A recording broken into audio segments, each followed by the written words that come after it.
Assalamualaikum warahmatullahi wabarakatuh. Saya Angga Randika Yolanda dengan NIM 21010554. Jadi saya mengikuti final dengan beberapa soal.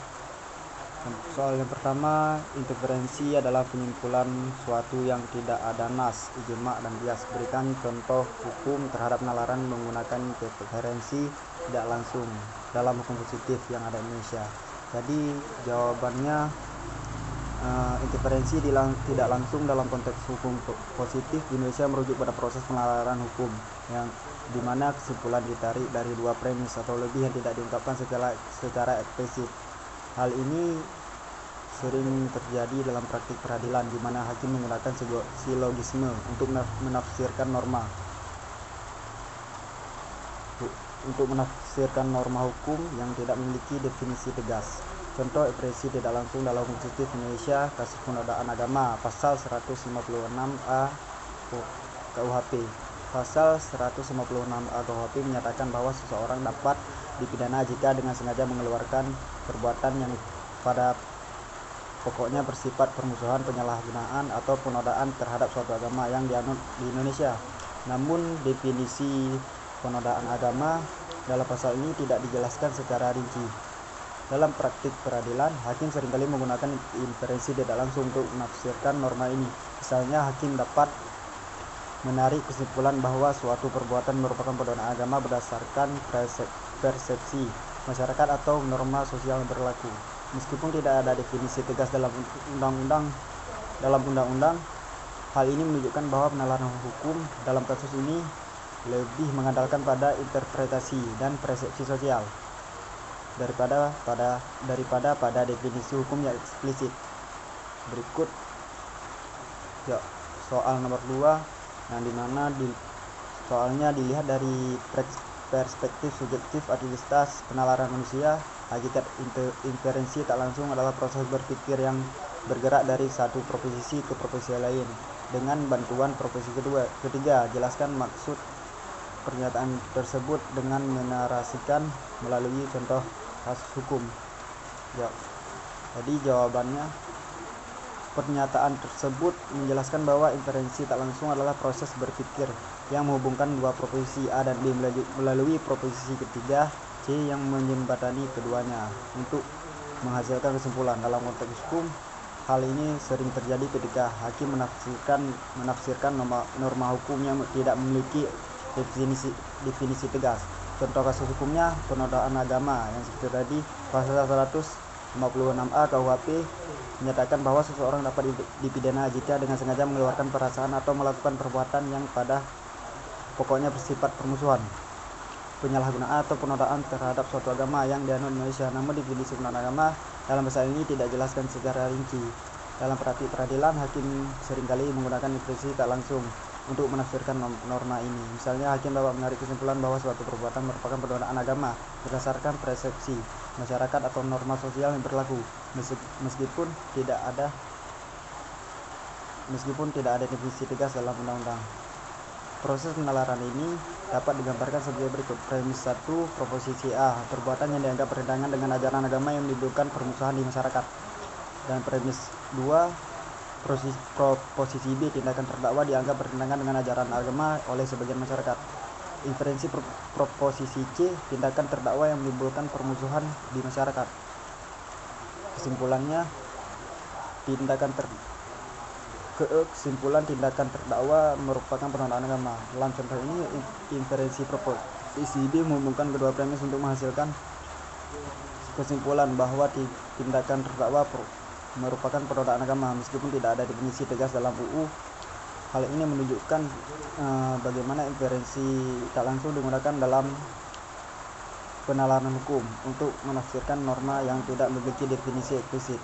Namun penting untuk dicatat bahwa penggunaan interferensi tak langsung dalam penalaran hukum dapat menimbulkan subjektivitas dan ketidakpastian karena bergantung pada persepsi dan interpretasi individu. Oleh karena itu, diperlukan kehati-hatian dalam menerapkan interferensi tak langsung agar tidak menimbulkan ketidakadilan.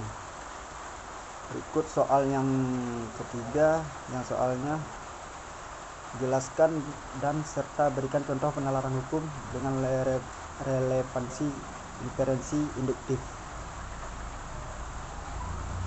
Jadi jawaban nomor 3, penalaran hukum induktif adalah proses berpikir yang dimulai dari pengamatan terhadap kasus-kasus khusus untuk menarik kesimpulan umum yang dapat diterapkan pada kasus serupa di masa depan. Metode ini sering digunakan dalam sistem hukum berbasis jurisprudensi, di mana putusan-putusan pengadilan sebelumnya menjadi dasar bagi putusan-putusan selanjutnya. Contoh kasus hukum dengan penalaran induktif. Kasus pencurian dengan kekerasan. Misalnya terdapat beberapa kasus pencurian dengan kekerasan di suatu wilayah di mana pelaku selalu menggunakan senjata tajam dan melakukan tindak kekerasan terhadap korban.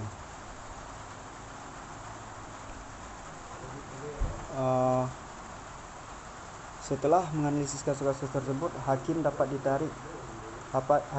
menarik kesimpulan umum bahwa pencurian dengan kekerasan yang melibatkan senjata tajam dan kekerasan fisik terhadap korban harus dijatuhi hukuman yang lebih berat dibandingkan dengan pencurian biasa. Kesimpulan ini kemudian menjadi dasar bagi hakim dalam memutuskan kasus-kasus serupa di masa depan, meskipun tidak ada UU yang secara eksplisit mengatur tentang hal tersebut. Dengan demikian, penalaran induktif memungkinkan hukum untuk berkembang dan beradaptasi dengan dinamika sosial yang ada. Metode ini juga mencerminkan bagaimana sistem hukum di Indonesia yang menggabungkan hukum tertulis dan jurisprudensi menggunakan penalaran induktif untuk menciptakan konsistensi dan kepastian hukum. Kemudian soal yang keempat, al-istira al-maknawi adalah metode yang tidak berpegang pada satu dalil saja, tapi menyatukan semua dalil, baik yang umum, terbatas maupun partikular kasuistik. Ini dilakukan bersama petunjuk dan kondisi-kondisi yang menyertai dalil itu. Sebutkan contoh hukum yang dihasilkan dari metode al-istira al-maknawi, sebutkan dan jelaskan. Jadi jawabannya metode al-istira al-maknawi adalah metode penarikan hukum yang tidak hanya berdasarkan pada satu dalil saja, tapi mengumpulkan berbagai dalil baik yang umum, terbatas maupun khusus partikular, berserta kondisi-kondisi yang menyertai untuk mendapatkan pemahaman hukum yang komprehensif. Contoh hukum yang dihasilkan dari metode istira al-maknawi, contohnya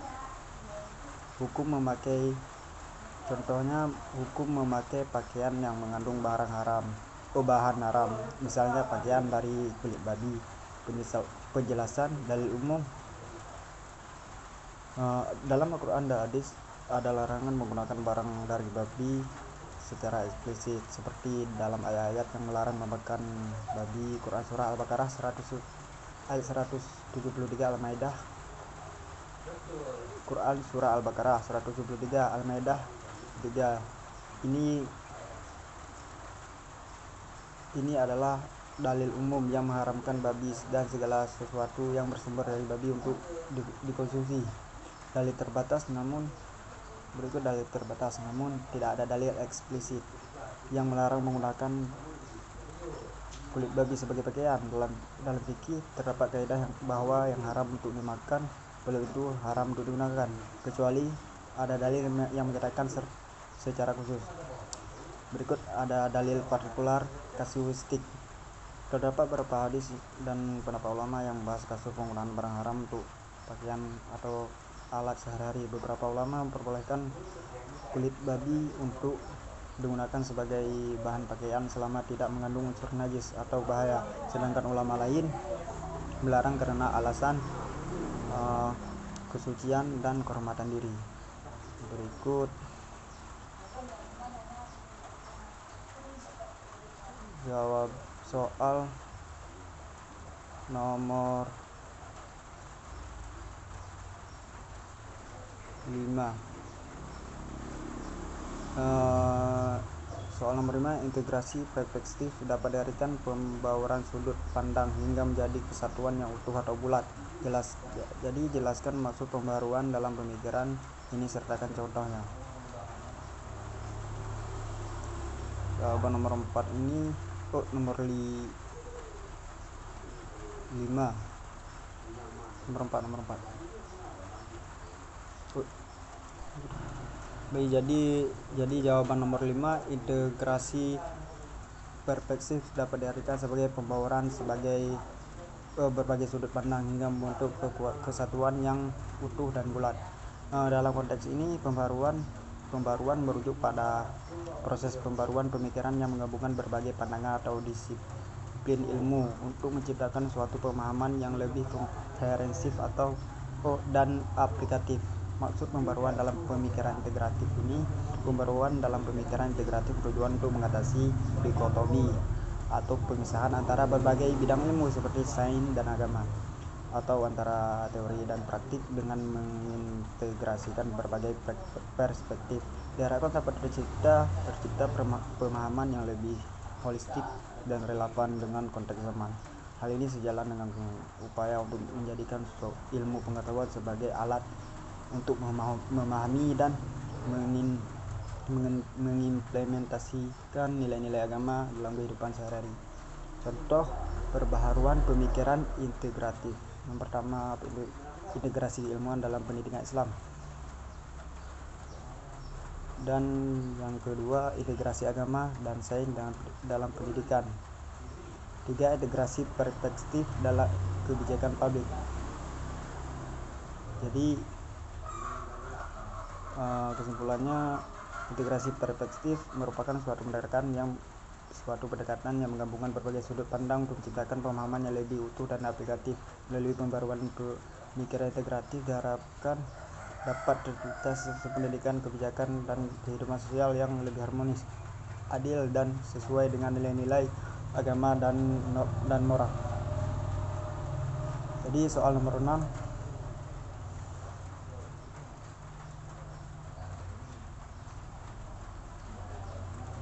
sebutkan dan jelaskan macam-macam sesat pikir dan relevansinya dengan penalaran hukum, serta berikan contoh sesat pikir dalam penalaran hukum. Jadi jawaban nomor 6,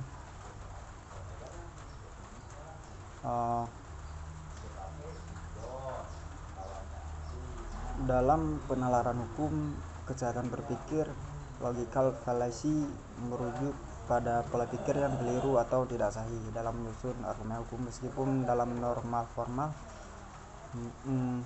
kesalahan ini dianggap tidak valid, dalam konteks hukum beberapa jenis kesesatan berpikir justru dapat diterima karena didasarkan pada norma atau kaidah hukum positif. Macam-macam kesesatan berpikir dalam penalaran hukum. Argumentum ad ignorantiam, argumentasi berdasarkan ketidaktahuan.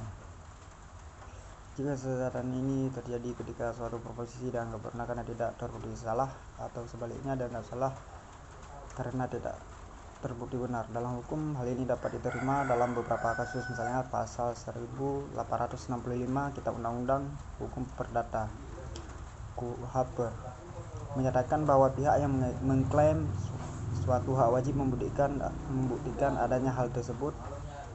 Jika tidak dapat membuktikan, maka klaim tersebut dapat ditolak meskipun tidak ada bukti yang membuktikan sebaliknya.